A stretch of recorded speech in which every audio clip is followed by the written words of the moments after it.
வணக்கம். வக்ரதுண்ட மகாகாய சூரிய கோடி சமப்பிரப அவிக்னம் குருமே தேவ சர்வகாரியேஷு சர்வதா. தென்னாட்டுடைய சிவனை போற்றி, என் நாட்டவர்க்கும் இறைவா போற்றி.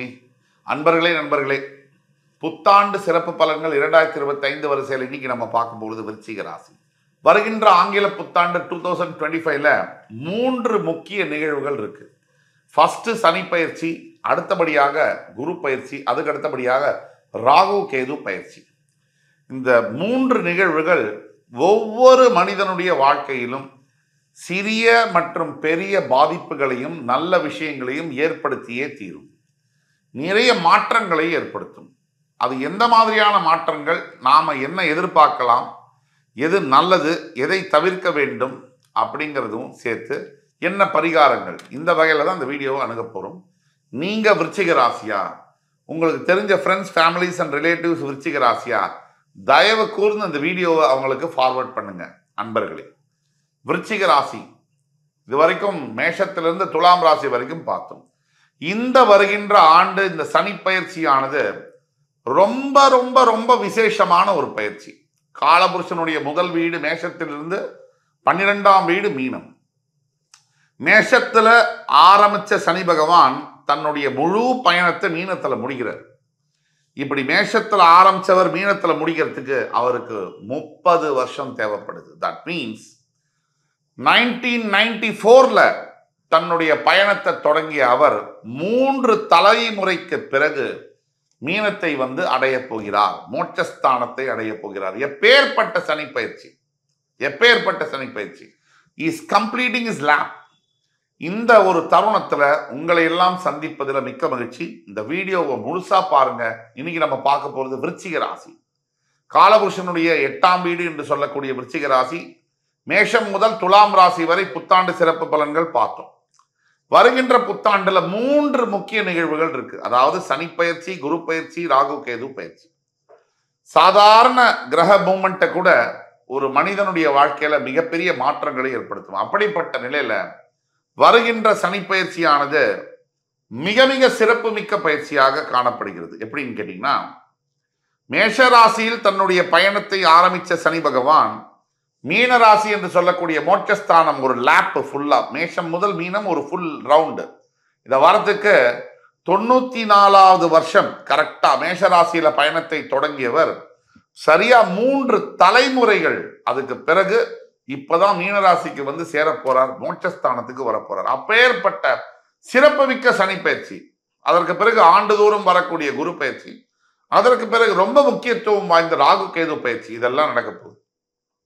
இப்ப இது நாள் வரை நம்ம பார்த்தது மேஷம் முதல் துலாம் ராசி வரை பலன்கள் பார்த்துட்டோம். இன்னைக்கு விருச்சிக ராசி. நீங்க விருச்சிக ராசியா, இல்ல உங்களுக்கு தெரிஞ்ச ஃப்ரெண்ட்ஸ், ஃபேமிலிஸ் அண்ட் ரிலேட்டிவ்ஸ் யாராவது விருச்சிக ராசி இருக்கீங்களா, தயவு கூர்ந்து இந்த வீடியோவை அவங்களுக்கு ஃபார்வர்ட் பண்ணுங்க. ஏன்னா ஒவ்வொரு விருச்சிக ராசி என்பவருடைய வாழ்க்கையில இந்த வீடியோ மிகப்பெரிய மாற்றங்களை, நல்ல மாற்றங்களை தோற்றுவிக்கும் என்பதில் கொஞ்சம் கூட ஐயப்பாடு தேவையில்லை. ஆக விருச்சிக ராசி அன்பர்களுக்கு இந்த சனி பயிற்சி, காலபுருஷன், அதாவது சனி பயிற்சி எப்பவுமே உலகம் முழுவதும் முக்கியமான பயிற்சியாக பார்க்கப்படுகிறது. அதுக்கு காரணம் 2.5 முதல் 3 வருஷத்துக்கு ஒரு தான் அந்த பயிற்சியே வரும். கிட்டத்தட்ட நம்ம தலைமுறைக்கு முன்னாடி தலைமுறை, அதுக்கு முன்னாடி தலைமுறை, அதுக்கு முன்னாடி சனி பகவான் பயணத்தை ஆரம்பிச்சவர் இப்பதான் முடிக்கிறார். அதாவது மேஷத்துல ஆரம்பிச்சவர் மெதுவா 94வது வருஷம் மேஷத்துல ஆரம்பிச்சவர் கிட்டத்தட்ட 2004, 2014, இப்ப 2024 முடிஞ்சு 25வது வருஷம் எங்க வராரு, மீன ராசிக்கு வராரு. 94, 95ல ஆரம்பிச்சவர். ஆக இந்த பயிற்சிகள் எப்படிப்பட்ட முக்கியத்துவம் வாய்ந்தது என்பதை உங்களுக்கு சொல்லிக்கதான் இதெல்லாம் சொன்னேன். இப்போ விருச்சிக ராசி என்பவர்களுக்கு இதெல்லாம் என்ன செய்யும், எதை எதிர்பார்க்கலாம், இந்த 3 பயிற்சிகள் இருக்கு, எதை தவிர்க்க வேண்டும், என்ன பரிகாரங்கள், அந்த வரிசையில் இந்த வீடியோவை பார்ப்போம். சனி பயிற்சி முதலாவதாக மார்ச் 29, 2025 வரக்கூடிய சனி பயிற்சி. விருச்சிகத்துக்கு அதிபதி செவ்வாய்க்கும் சனிக்கும் எப்பவுமே ஆகாது. இந்த 2.5 வருஷம் அர்த்தாஷ்டம சனியாக கும்பத்தில் இருந்து உடல் ரீதியான பாதிப்புகள், சொத்து பத்துல வில்லங்கங்கள், வண்டி வாகனத்துல கோளாறுகள், நிறைய பிரச்சனைகள், தாயாருடைய உடல்நிலை, முக்கியமாக உங்க தாயாருடைய உடல்நிலை அதுல இருக்கக்கூடிய பிரச்சனைகள் இது எல்லாத்துக்கும் காரணம் கடந்த 2.5 வருஷமா சனி பகவான். இப்ப 5வது இடம் என்று சொல்லக்கூடிய பஞ்சமஸ்தானத்திற்கு வரப்போகிறார். முக்கியமா இந்த 2025ஆம் ஆண்டு நம்ம உண்மையை பேசுறோம், உறக்க பேசுறோம். சும்மா பேச்சுக்காக எல்லாம் நல்லா இருக்கும், அது நல்லா இருக்கும், இது நல்லா இருக்கும் சொல்றது பேர் ஜோதிடமே அல்ல, அது தர்மமும் அல்ல. அதே சமயத்துல கொடுமையான கடினமான பலன்களை அப்படியேவும் சொல்லிட முடியாது. நெளிவு சுழிவோடு தான் சொல்லி ஆகணும். இந்த இக்கட்டான சூழ்நிலை எல்லா ஜோதிடர்களுக்கும் உண்டு. 2025ஆம் ஆண்டு கொஞ்சம் மாடரேட் இயரா தான் விருச்சிக ராசிக்கு இருக்கும் அப்படின்னா அது மிக இல்லை. 2ஆம் பட்ச அப்படின்னு தான் சொல்லணும். ஏன்னா முதல் வரிசையில வரக்கூடிய ரிஷபம், அப்புறம் துலாம், அப்புறம் மகரம், இந்த நல்ல பலன்கள். அதுக்கு அடுத்தபடியாக விருச்சிகம். எப்படியோ நீங்க அர்த்தாஷ்டம சனிலிருந்து மீள போறீங்கிறது மிகப்பெரிய ஒரு நல்ல நியூஸ். பஞ்சமஸ்தானத்துக்கு வரக்கூடிய சனி பகவானால் உங்களுடைய குழந்தைகள் மூலியமாக அவருடைய ஆரோக்கியத்தில், பிள்ளைகளுடைய ஆரோக்கியத்தில் கவனம் தேவை. குழந்தைகள் மூலியமாக சில பிரச்சனைகள் உங்களுக்கு வரலாம். அது படிப்பு சம்பந்தப்பட்ட பிரச்சனையா இருக்கலாம், காதல் சம்பந்தப்பட்ட பிரச்சனையா இருக்கலாம், இல்ல வேற ஏதாவது ஆரோக்கியம் சம்பந்தப்பட்ட பிரச்சனையாக கூட இருக்கலாம். இது வரும்னு சொல்லல. இப்ப நாம சொல்லக்கூடிய பலன்கள் 65% பொருந்தும். தனிப்பட்ட உங்கள் ஜாதகத்தை, உங்களுடைய வாழ்க்கையில் எதிர்காலத்தில் என்ன நடக்கணும்னா கீழே கொடுக்குள்ள வாட்ஸ்அப் நம்பர்ல எங்களை தொடர்பு கொண்டு வரும்போது எங்களால் துல்லியமான பலன்களை சொல்ல முடியும். உங்களோட பஞ்சமஸ்தானத்துக்கு, அதாவது கும்பராசியிலிருந்து மீனராசிக்கு பெயரப் போகின்ற சனி பகவான் புத்திரஸ்தானம் அப்படிங்கிறதுனால சில பல குழந்தைகள் மூலியமாக, பிள்ளைகள் மூலியமாக தொந்தரவுகள், அல்லது வளர்ந்த பிள்ளைகளாக இருந்தால் உங்க மனசை நோக்கடிக்கிற மாதிரி சில விஷயங்களை அவங்க செய்யலாம். தனி கொடுத்தனம் போகலாம், உங்களை விட்டுட்டு ஃபாரின் கண்ட்ரி போகலாம், எது வேணா நடக்கலாம். எது நடந்தாலும் இந்த வாழ்க்கை எல்லாம் நம்ம நினைச்ச மாதிரியே நடக்குமா சார்? எது நடந்தாலும் நம்மளோட நிம்மதி நம்ம கையில தான் இருக்கு. அதற்கு முதல்ல இறை வழிபாடு, தியானம் ரொம்ப முக்கியம். இந்த பாயிண்ட். அடுத்தது, இந்த ஆண்டு ஆரம்பிக்கும் போதே உங்கள் ராசிநாதன் செவ்வாய் நீச்சம் அதோட ஆரம்பிக்கிறதுனால ஆண்டுடைய முதல் 3 முதல் 6 மாதங்கள் சற்று பின்தங்கிய நிலையில தான் இருக்கும். அதுக்கு பிறகு ஒரு ஜூன் ஜூலைக்கு அப்புறம் தான் சூடு பிடிக்கும். நல்ல விஷயங்கள், நல்ல ஒரு வேலை வாய்ப்புகள், நல்ல ஒரு முன்னேற்றங்கள் இருக்கும். அதே மாதிரி வருடத்துடைய உங்களுடைய முயற்சிகள் பலிக்கக்கூடிய அமைப்புகள் உள்ள எப்படின்னா, நீங்க எடுக்கக்கூடிய முயற்சிகள், நிறைய முயற்சிகள் இதுவரைக்கும் தடைகளையும் தாமதங்களையும் ஏற்படுத்தின முயற்சிகள். இதுக்கு முக்கிய காரணம் சொல்றேன். இப்போ 4ஆம் இடத்திலிருந்து 5ஆம் இடத்திற்கு வரக்கூடிய சனி பகவான் அவருடைய 3ஆம் பார்வையால உங்களுடைய களத்திரஸ்தானத்தை பார்ப்பார், ரிஷபத்தை பார்ப்பார். அதற்கு அடுத்தபடியாக அவருடைய 7ஆம் பார்வையாக உங்களுடைய 11ஆம் வீடு என்று சொல்லக்கூடிய கன்னி ராசியை பார்ப்பார். அவருடைய 10ஆம் பார்வையால் உங்களுடைய தனஸ்தானத்தை பார்ப்பார். இது குவைட் அன்பார்ச்சுனேட் தான். சனியுடைய பார்வையை பத்தி நீங்க ரொம்ப கேர் பண்ண வேண்டாம். சனி இருக்கும் இடத்துக்கு தான் வலிமை அதிகம், பார்க்கும் பார்வைக்கு வலிமை குறைவு. என்னதான் இருந்தாலும் வீட்டுல அப்பப்ப சில பல சச்சரவுகள் வரலாம்.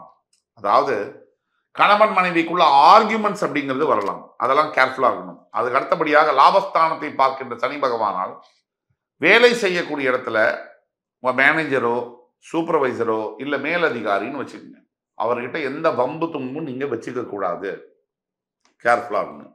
அதே சமயத்துல திடீர் லாபங்கள் வரும். லம்சம் அமௌண்ட், ஒரு மிகப்பெரிய தொகை, ஒரு இன்சூரன்ஸ் மெச்சூரிட்டியோ, இல்ல ஏதாவது ஒரு டெபாசிட்டோட மெச்சூரிட்டியோ, இல்ல ஒரு ப்ராப்பர்ட்டிஸ் சம்பந்தப்பட்ட மூதாதையர்கள் சொத்து சம்பந்தப்பட்ட கோர்ட்டு கேஸோ, இல்ல சடனா சொத்து பிரிச்சு உங்களுக்கு அமௌண்ட்டோ, இத மாதிரி ஒரு பெரிய தொகை வரக்கூடிய வாய்ப்புகள் அடுத்த ஆண்டே உண்டு அப்படின்னா அது மிக இல்லை. இது ஒண்ணு. 3வது பாத்தீங்கன்னா, இந்த தனஸ்தானத்தை 10ஆம் பார்வையாக பார்ப்பதனால் அப்படியே லைட்டா உங்களை சபலப்படுத்துவார் சனி பகவான். என்னன்னா, பணம் வருது, அந்த பணத்தை சேர்த்து வைக்க போகும் லைட்டா, இப்ப எதுவும் செலவில்லையே அப்படிங்கிற போது இந்த கேட்ஜெட் அப்கிரேட் பண்றேன், நான் ஐபோன் 15ல இருந்து 16 வாங்கிக்கிறேன், நான் அதுக்கு மேல வேற ஏதாவது ஒரு டிவி அப்கிரேட் பண்ணி 55 இன்ச்ல இருந்து 65 இன்ச் வாங்குறேன், காரு நம்ம சின்ன காரா இருக்கும், ஒரு எஸ்யூவி வாங்கலாம். இதெல்லாம் தயவு செய்து பண்ணிடாதீங்க. பண்ணினீங்கன்னா கையில இருந்த காரும் போச்சு, எஸ்யூவியும் தூக்கிட்டு போயிடுவான். ஜாகிரதையா இருக்கணும். அதனால நீங்க இதெல்லாம் பண்ணாதீங்க, தவிர்க்கணும்னா குறிப்பிட்டே சொல்றோம். இப்ப பண்ணாதீங்க. குரு பயிற்சி எல்லாம் முடியட்டும், ஒரு ஒரு ராகு கேது பயிற்சி எல்லாம் முடியட்டும், அதுக்கு பிறகு நம்ம பார்த்துக்கலாம். இப்ப பண்ணாதீங்க. உங்க சுய ஜாதகத்தையும் பார்க்கணும். ஆகையினால இதை அவசரப்பட்டு பண்ணாதீங்க. இதுக்கு அடுத்தபடியான பாயிண்ட் பாத்தீங்கன்னா, நண்பர்களினால் மிகப்பெரிய அளவில் அனுகூலங்கள் இருக்கும். கண்டிப்பாக இருக்கும். இதுக்கு ரொம்ப ஒரு விஷயம் என்னன்னு இன்னும் பார்க்கும்போது, கிட்டத்தட்ட ஒரு ஏப்ரல் மே வரைக்கும் குரு பயிற்சி வந்து உங்களுக்கு பாத்தீங்கன்னா, குரு பயிற்சி 6 வரைக்கும், ஏப்ரல் மாசம் வரைக்கும் உங்களுக்கு பாத்தீங்கன்னா 7ஆம் இடம் என்று சொல்லக்கூடிய ரிஷபத்திலே குரு இருப்பார். உங்கள் ராசியை சம சப்தம பார்வையாக பார்ப்பார். இது எவ்வளவு பெரிய ஒரு நல்ல விஷயம் பாருங்க. ஏப்ரல் மாசத்து வரைக்கும் உங்களுக்கு ராசிநாதன் உங்களை ராசியை குரு பார்ப்பதினால் நல்ல எண்ணங்கள், புத்துணர்ச்சி, மனசுல தைரியம், தெய்வ பக்தி இதெல்லாம் இருக்கும்.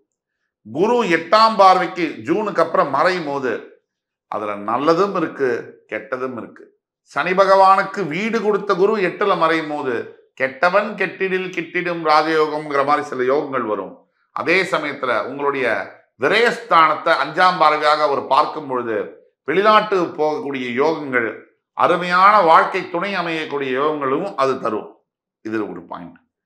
ராகு கேது பயிற்சி எடுத்தோம் அப்படின்னு சொன்னா, இப்போ மீனத்தில் இருக்கக்கூடிய ராகு பகவான் உங்களுடைய அர்த்தாஷ்டம ஸ்தானத்திற்கும், இப்போ உங்களுடைய லாபஸ்தானத்தில் இருக்கக்கூடிய கேது பகவான் உங்களுடைய 10ஆம் இடம் என்று சொல்லக்கூடிய சிம்ம ராசிக்கும் பெயருவார்கள். இது கிளியரா இருக்கு. இப்போ 4ஆம் இடத்திற்கு வரக்கூடிய ராகு நாள் கிட்டத்தட்ட ஜூலை ஆகஸ்டுக்கு அப்புறம் ராகு வரும்போது கண்டிப்பாக மிகப்பெரிய அளவில் பணவரவு இருக்கும். கண்டிப்பாக இருக்கும். அதே மாதிரி உடல் உபாதைகளிலும் கவனம் தேவை. உடல் ஆரோக்கியத்தில் கவனம் தேவை. இந்த 11ஆம் வீட்டிலிருந்து 10ஆம் இடத்திற்கு போகக்கூடிய கேதுவினால் வேலை செய்யக்கூடிய இடத்துல தயவு செய்து வேலை மாற்றங்கள் அடுத்த 1.5-2 ஆண்டுகளுக்கு செய்யாதீர்கள். தயவு கூர்ந்து பண்ணாதீர்கள். அப்படி பண்ணீங்கன்னா அது நீங்க அப்கிரேட் பண்ணிக்கிறேன்னு நினைச்சு நீங்க இருக்கிற வேலையை விட்டுட்டு பறக்கிற வேலைக்கு போனீங்கன்னா அதுவும் தட்டுப்படலாம். இதெல்லாம் நாம் சொல்லக்கூடிய அத்துணை பலன்களும் பொது பலன்களே. உங்களுடைய தனிப்பட்ட ஜாதகம், அதில் இருக்கக்கூடிய சூழ்நிலைகளும் சேர்த்து பார்த்துதான் துல்லியமான பலனை சொல்ல முடியும். ஆக ஒட்டுமொத்தத்துல விருச்சிக ராசி அன்பர்களுக்கு வருகின்ற ஆண்டு ஒரு சராசரியா ஒரு சொல்லணும்னா 100க்கு ஒரு 60-65 மார்க் கொடுக்கலாம். அந்த அளவுக்கு நிம்மதியான ஆண்டா தான் இருக்கு. நிறைய பெனிஃபிட்ஸும் இருக்கு, சில பல சேலஞ்சஸும் இருக்கு. எப்பவுமே அப்படித்தான் வரும் லைஃப்ல. கமெண்ட் பாக்ஸ்ல போடுறவங்க ஒரேடியா நல்லா எழுதணும்னு நினைப்பாங்க, இல்லைன்னா நல்லா எழுதக்கூடாதுன்னு நினைப்பாங்க. நம்ம ஒரே இதுல வந்து ஒருத்தர் சொல்லுவாரு, என்ன சார் எப்ப பாரு நெகட்டிவாவே பேசுறீங்க அப்படின்னு. சரி பாசிட்டிவா பேசுனா இவர் சும்மா பாசிட்டிவா போய் சொல்லிட்டே இருக்காரு அப்படின்பாரு. அப்படி அல்லவே இல்லை. என்னைக்காக இருந்தாலும் நான் என்னை பொறுத்த வரைக்கும் உள்ளது உள்ளபடியே எது இருந்தாலும் வெளிப்படைத்தன்மையோடு தான் நான் பேசுறேன். அப்படிதான் பேசுவேன். பிடித்தவர்கள் எடுத்துக்கொள்ளட்டும், பிடிக்காதவர்கள் விட்டு விடட்டும். அவ்வளவுதான் நம்மளோட கொள்கை. சரியா? ஆக என் உயிரினும் மேலான விருச்சிக ராசி அன்பர்களே, பரிகாரமா நம்ம சொல்ல போனா முதல் பரிகாரம் விருச்சிக ராசிக்கு கண்டிப்பா இதை நீங்க செய்யணும். அடுத்த மார்ச் மாசம்குள்ள திருச்செந்தூரில் இருக்கக்கூடிய சிவசுப்பிரமணிய சுவாமியை ஒரு தடவை தரிசனம் செய்து ஒரு செப்பு வேல் அவருக்கு சாத்தி அபிஷேகம் செய்து வெளியில வந்து உங்களால் முடிஞ்ச அன்னதானத்தை நீங்கள் முருகன் கோவிலுக்கு அருகாமையில் செய்யும் பொழுது மிகப்பெரிய மாற்றங்கள் நடக்கும். 1. 2, ஏழை எளியவர்களுக்கு கல்விக்கான உதவியை நீங்கள் செய்யும் பொழுது உங்கள் வாழ்க்கையில் நினைத்து பார்க்க முடியாத அளவிற்கு மாற்றங்கள் நடக்கும். 2. 3வதாக உங்களை பெற்ற தாய் தந்தையர் அம்மா அப்பாவுக்கு செய்யுங்க. அவங்க காலில் கற்பூரம் ஏத்துங்க. கோவில் எந்த கோவில் நீங்க போக வேண்டாம். அம்மா அப்பா காலில் கற்பூரம் ஏத்தி அவங்களுக்கு வந்து வணங்கி, அம்மா அப்பாவை வணங்கி அவங்கள மனசு நோகப்பாங்க நீங்க பார்த்துக்கிட்டீங்கன்னா அவங்களுக்கு வேணுங்கிறத செய்யுங்க. நல்லபடியா அவங்கள்ட்ட முதல்ல பேசுங்க. அவங்களோட உட்கார்ந்து சாப்பிடுங்க. இதுவே மிகப்பெரிய பரிகாரம் என்று சொல்லி அடுத்து வரும் காணொலியில் உங்களை எல்லாம் சந்திக்கும் வரை உங்களிடமிருந்து விடைபெறுவது உங்கள் சுபாஷ் பாலகிருஷ்ணன். நன்றி, வணக்கம், வாழ்க வளமுடன்.